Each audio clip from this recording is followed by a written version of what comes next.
Thank you, Honorable Minister. Monsieur le vice-président, nous venons malheureusement d'assister à un spectacle de mauvais goût aux frais des contribuables. Des arguments creux et répétitifs qui témoignent l'incapacité témoignent de l'incapacité de l'opposition à critiquer ce budget. On comprend le besoin de l'honorable Ramphel de venir faire du cinéma. Il me semble, dans l'époque, comment un casseur du bois. Il me semble que cette course au leadership du Parti travailliste est ouverte. Alors il fallait qu'il vienne dire. Et là, j'ai quand même un pensée fort pour mon ami Rajesh Bhagwan qui n'est pas là. Il aurait dit, je lui entends souvent dire, crapaud et des clabifs. Et certainement, ce n'est pas en hurlant plus fort que ça va devenir une réalité. Et certainement, ça a été un budget qui a sérieusement compromis les plans malsains de nos camarades de l'autre côté de la Somme, voire la stabilité même de l'Alliance. Je ne vais pas suivre mon bon ami honorable Ritez Ramphel, dans les chiffres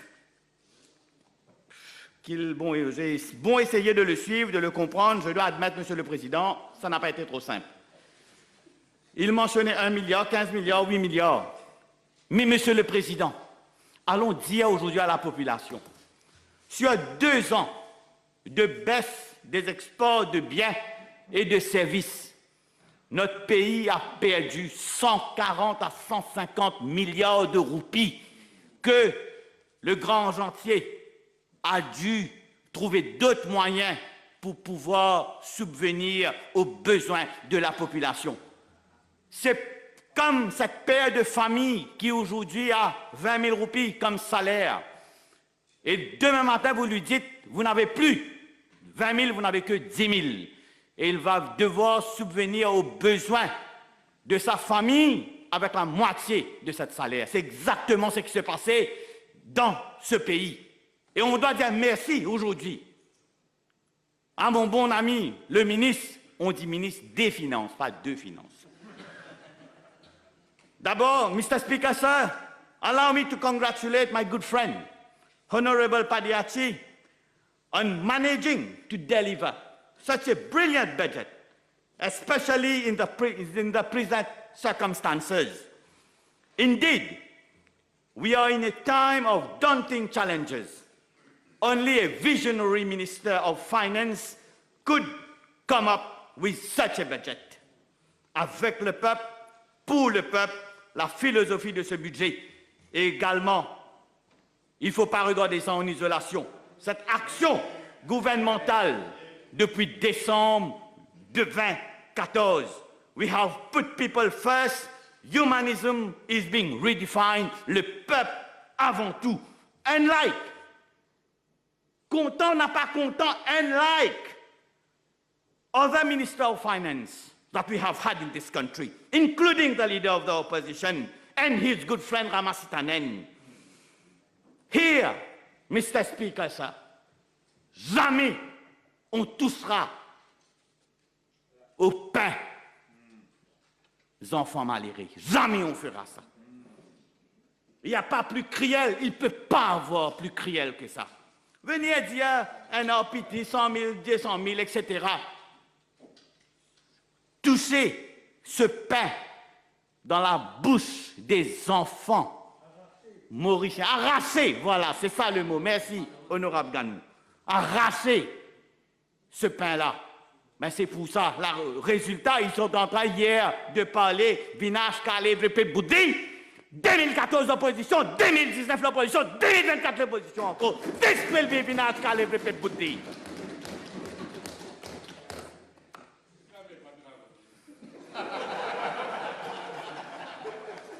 Et nous, Monsieur le Président, Monsieur le Vice-président, jamais personne dans nos rangs, on peut parler du pain dans la bouche des enfants. Ils ont même pris la maison qui était destinée aux plus pauvres de ce pays. Alors, Monsieur le Vice-président, admettons que pas seulement les membres de l'opposition, même nous, de ce côté de la Chambre, nous avons été pris de court, car, sans aucun doute, la marge de manœuvre que le ministre des Finances avait eue était très, très limitée. Je peux même m'aventurer à dire la plus limitée dans l'histoire de ce pays, dans laquelle un ministre des Finances a dû préparer un budget.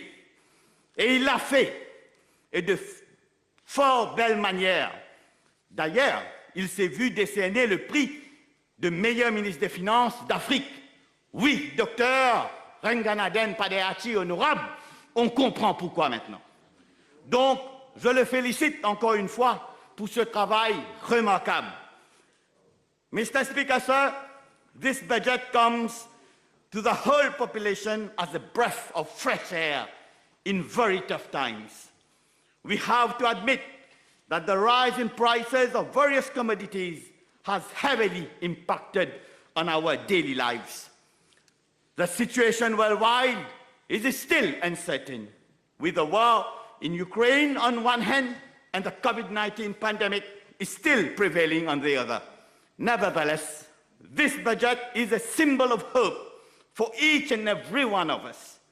Our economy has shown resilience with a 6.9% GDP growth in fiscal year 2021-2022. It has now been well documented that Mauritius is one of the rare countries that has been able to balance the security of its population over the urges of economic gains. And this is documented. These are not those slogans that, just like my friend Rita Sample, Honorable Rita Sample was doing. On est en train de balancer des chiffres, crier un peu, ses amis vont dire « Ouh! » and make it. And then it becomes Bible truth. According to the World Bank, Mauritius, but you should be because you are not up to date with social media. That's why you are not. That's why you are not. According to the World Bank, Mauritius' COVID response is the fourth largest in the world, amounting to 30% of our GDP. C'est la même manière parce que le Facebook il y a battu 2014. This proof of our commitment to the safety of our people over any other considerations. And this budget serves as a strong message from our government to our population. The better days are coming. Mr. Speaker, sir, before coming to what has been announced for my ministry, I would like to comment on a few measures that I believe deserve mentioning. Government has constantly, every year, once again, contrary to what Honorable Rampot just said, promoted agriculture and farming among our citizens. With the COVID-19 pandemic since 2020 and the war in Ukraine, it is now more than ever the time for our country to become self-sufficient in food production. As much as we need doctors, engineers and lawyers, we need farmers and planters. There is no shame in working in the field and breeding cattle, because at the end of the day, you would be feeding 1.3 million people daily. And I can only say thank you and commend my very good friend, Honorable Manish Gobin, to lead by example. Quitte bureau descend dans carreau and to show the way. With this, government and the measures being implemented and the facilities being put at your disposal, such as grants, subsidies, guaranteed prices, there is a future in agro-industry in Mauritius. We strongly believe in it, and you should believe in it too. Ce budget, Monsieur le Président, ne fait pas seulement la part belle aux agriculteurs, mais aux petits entrepreneurs dans son ensemble. Raising the ceiling to be considered as an SME from 50 million rupees turnover to 100 million rupees is a proper signal to our local entrepreneur to start a small enterprise. I firmly believe, Mr. Deputy Speaker, sir, that this is what our youth should aspire to today. Yes, it is important to pursue studies and acquire a degree, a master's degree, a PhD, and become as intelligent as in Lee Kuan Yew, with some modesty, I hope. It is also fundamental to keep an open mind on starting a business, innovate, and create job opportunities. And here we say thank you to my good friend, Honorable Deepak Balgobin, for showing the way to innovation. Our country is already filled with entrepreneur success stories, and I encourage them to come forward and share their experience with other fellow Mauritians. This budget, Mr. Speaker, sir, has also a special consideration on our environment and its sustainability. You can clearly see the effort of this government to encourage our citizens to become less and less dependent on non-renewable sources of energy and move toward green energy. This budget provides several new incentives to encourage Mauritians to produce their own electricity through solar energy. Add to that bold decision to make electric cars duty-free. This speaks loads on this government endeavor to make Mauritius a green destination, despite all the critics that suggest we are not doing enough. I'm sure my colleague Hurreeram, who is also doing a beautiful job, will elaborate later. And speaking of sustainability, Mr. Speaker, sir, this brings me to what concerns my ministry in this budget. I wish to thank the Honorable Minister of Finance and the Prime Minister for the unconditional support to the National Flood Management Program. Since the previous budget, considerable progress has been made in terms of construction of drains, and I am pleased to inform the House that we have reached 200 completed drain projects, while another 200 is under construction. In this new financial year, we will kickstart another 400 new projects in our high-risk flood-prone areas. Il y a des gens qui ne comprennent rien, Monsieur le Vice-président. Laissez-moi expliquer.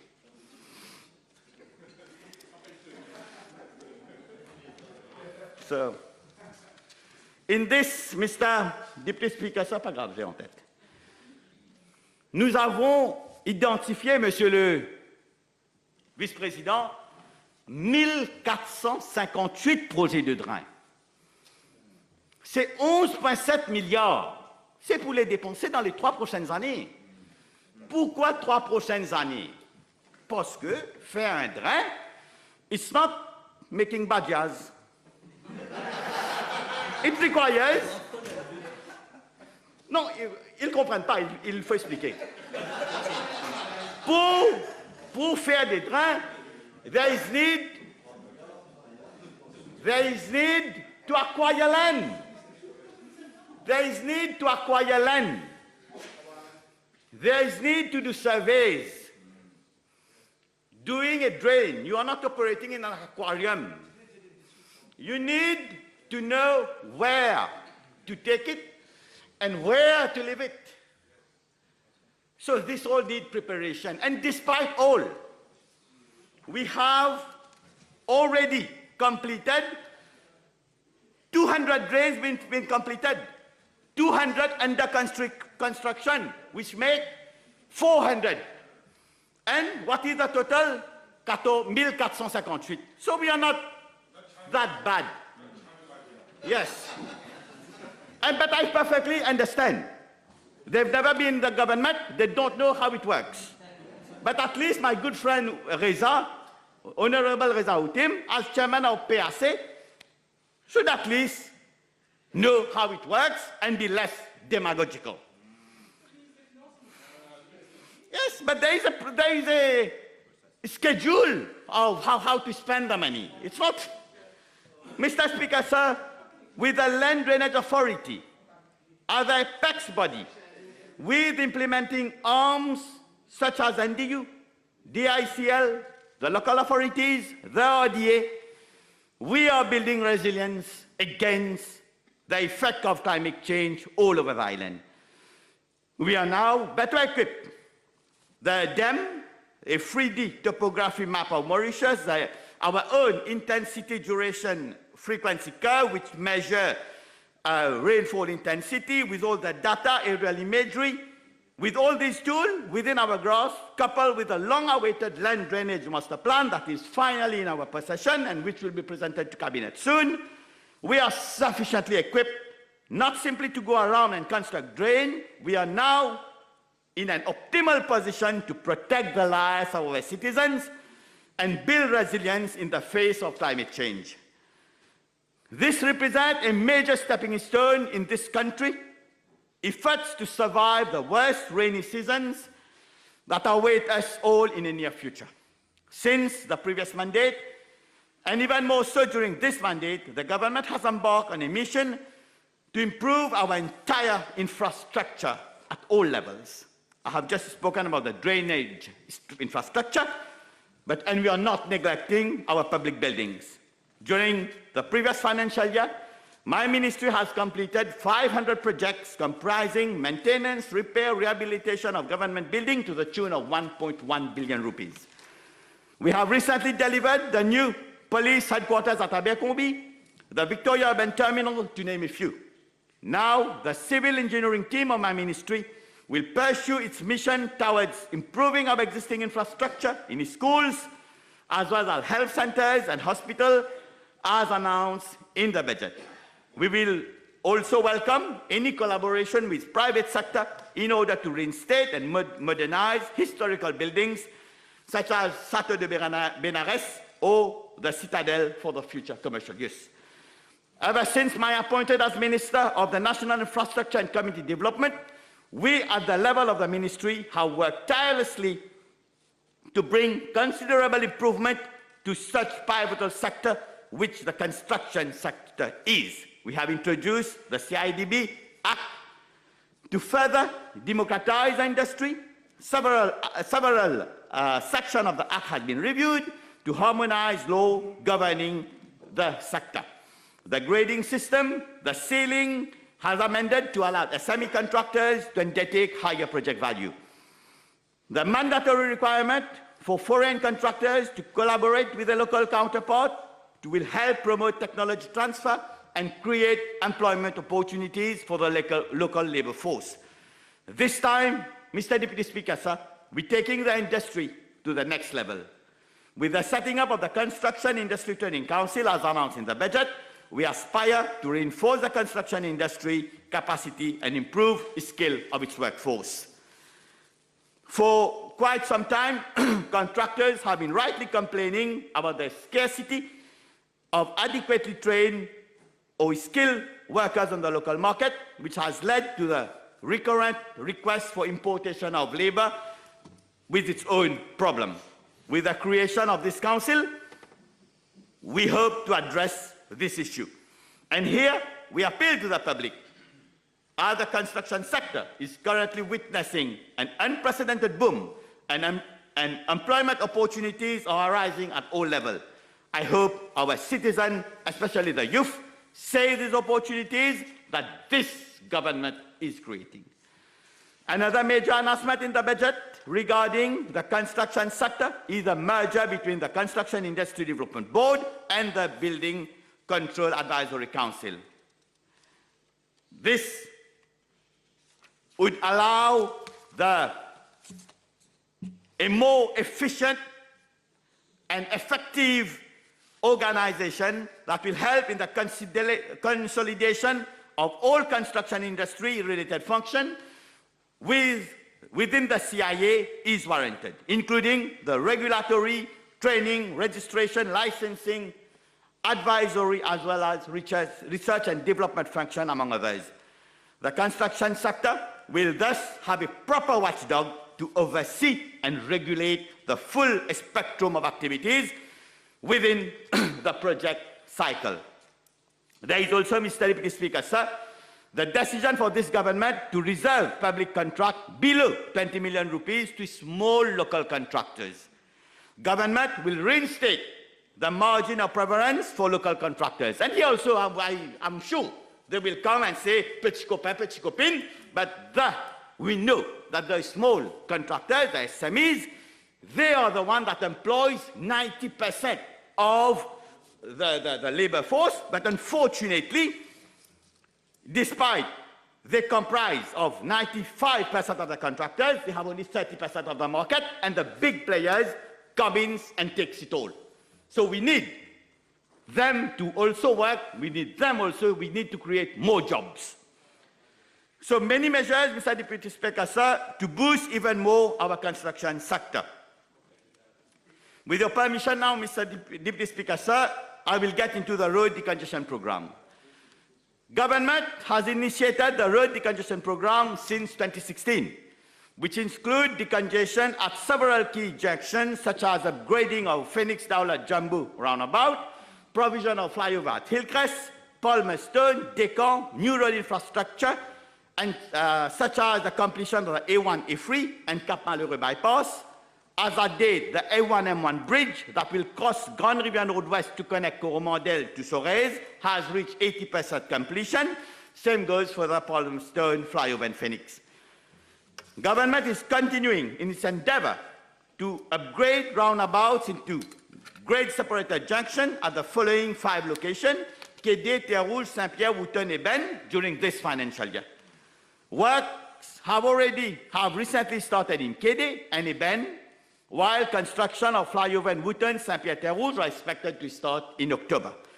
The RDA will continue to play its role as the main agent for addressing congestion issues throughout the island by resorting the construction of grade separated junction and bypasses. At the same time, it will ensure a high level of road maintenance, thereby bringing added comfort to road users and increasing road safety through provision of additional lane, footpath, street lighting along black spot.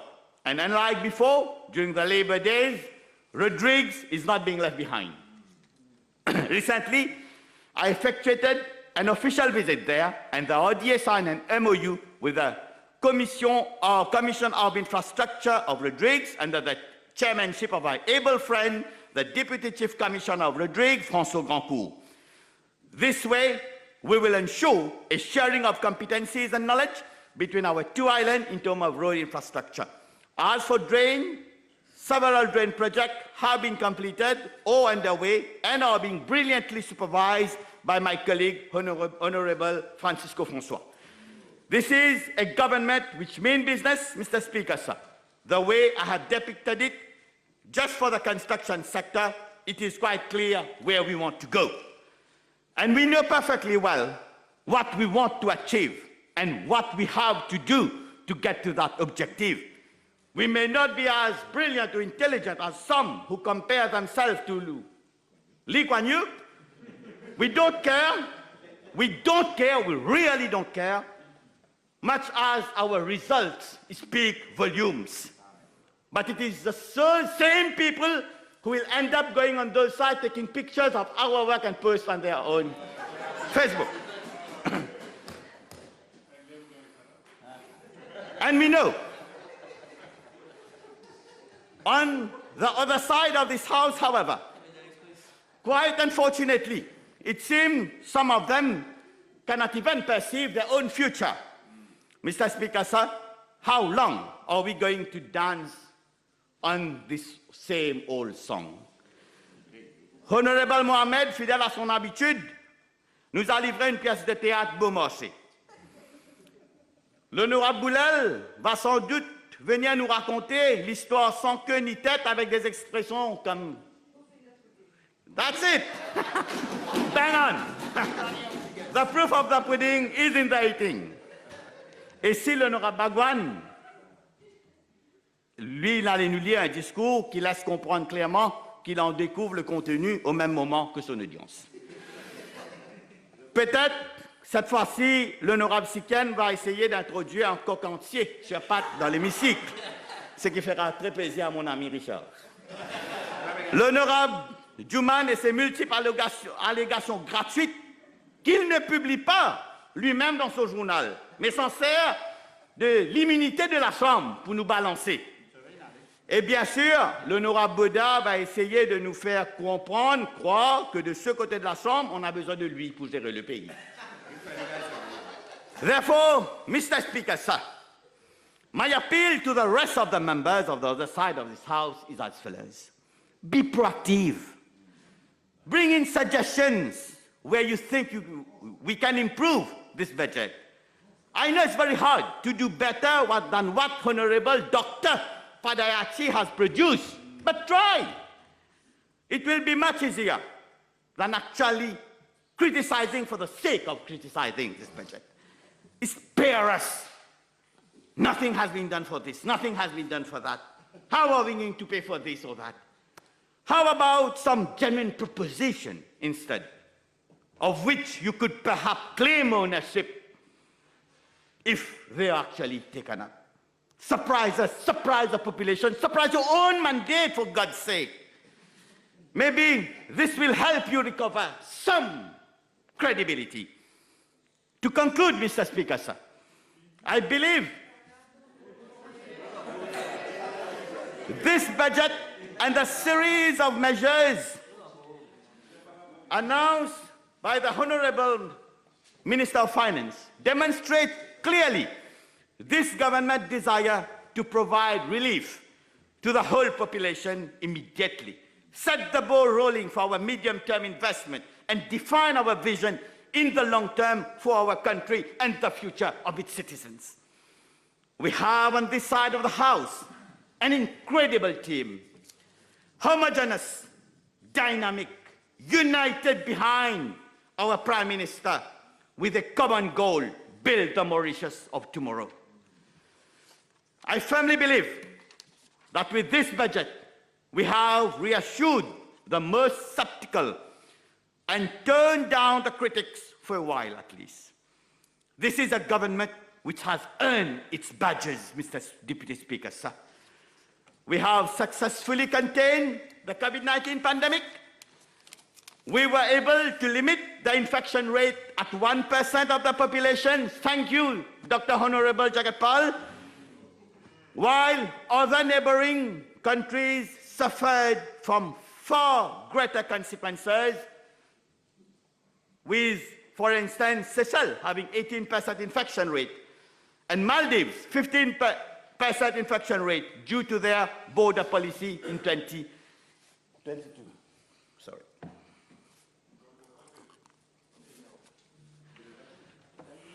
Despite that, we already reached 53% of our pre-pandemic level of tourism arrival, and the numbers are growing steadily.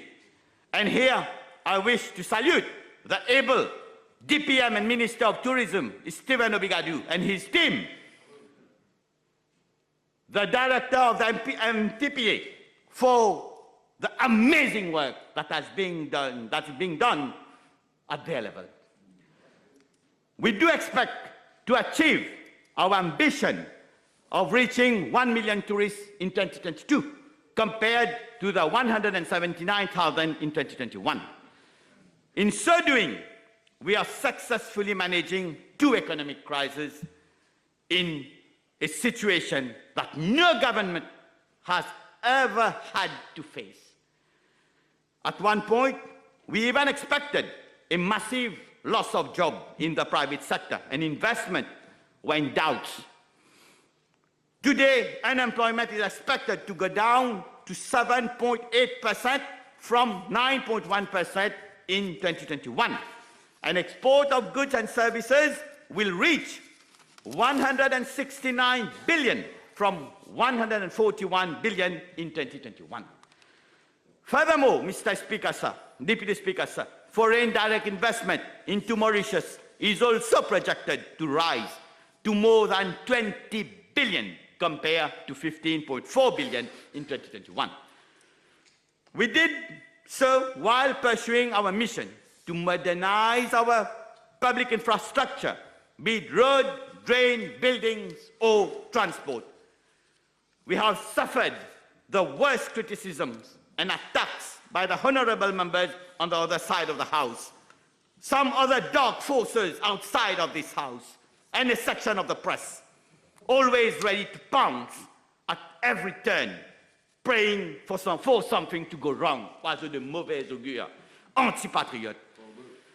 And despite all, Honorable Ramphal, like it or not, zant or pas zant, the Metro Express has reached Cupid. Thank you, Honorable Alan Ganou. The Phoenix Junction is now decongested and the Victoria Urban Terminal is now operational. And les marchands ambulants ont eu un toit sur la tête que vous les avez arrachés quand on voulait faire Garden Tower. Is that? Yes. We have proven once again that no matter what, we put people first. We don't put Cotomili or Lamont first. And they will always remain our number one priority. This government has brought to you the minimum salary, and many governments before failed to do so. On a eu des grands syndicalistes d'histoire dans ce Parlement, but never ever been able to. This is a government which has successfully enacted the Children's Act and established a children's court. Again, Mr. Speaker, sir, where many governments before have failed to do so. You want it or not? As goes the saying in Creole, pied qui rapporte qui gagne coutros. So, to my honorable friend Kalpana Kunjusa, who been targeted below the belt, they want it or not. Those who have been elected before, and he still doesn't have any bilan. You've been first-time candidate, first-time elected, first-time minister, and you have a bilan and risk to be recalled. So obviously, ça fait l'équerre, certains fait mal. This is a government which has provided free tertiary education so that today each and every Mauritian citizen can really aspire to obtain a real degree, not that of l'université marron. We will never tolerate l'université marron. And this government has now abolished municipal tax and corrected terrible injustice towards some 110,000 families of this country. Again, many governments before failed to act or refused to act when our population was suffering. Most of you on the other side of this house, I gather, live in urban areas. Maybe for you, this sum is insignificant compared to the comfort you got. But to those families who are struggling, who have adapted themselves to that new normal, who are having difficulties to save some money, they will appreciate this gesture. When you take into consideration the series of allowances we have increased beneficiaries on the social register, child allowance, social aid for a single mother, assistance to buy spectacles, wheelchair, hearing aids, allowances for the disabled and our pensioners. Monsieur le Président, cela démontre que le gouvernement a été à l'écoute de la population. Cela démontre encore une fois que ce gouvernement a un agenda social. Oui, nous avons un cœur et une réelle volonté surtout de mettre fin aux injustices, une par une, qui perdurent depuis notre indépendance. Et vous n'avez encore rien vu. Nous ne sommes qu'à mi-mandat.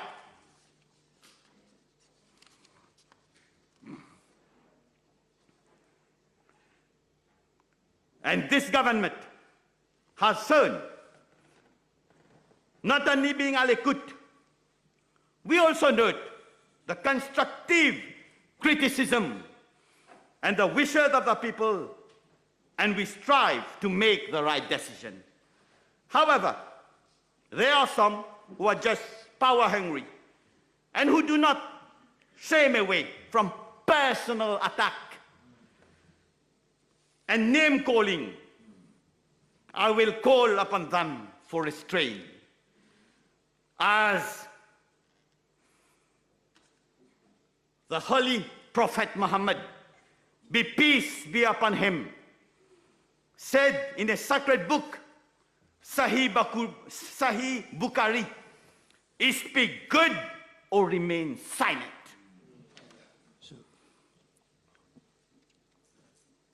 And come, just like we are a government who works for everyone.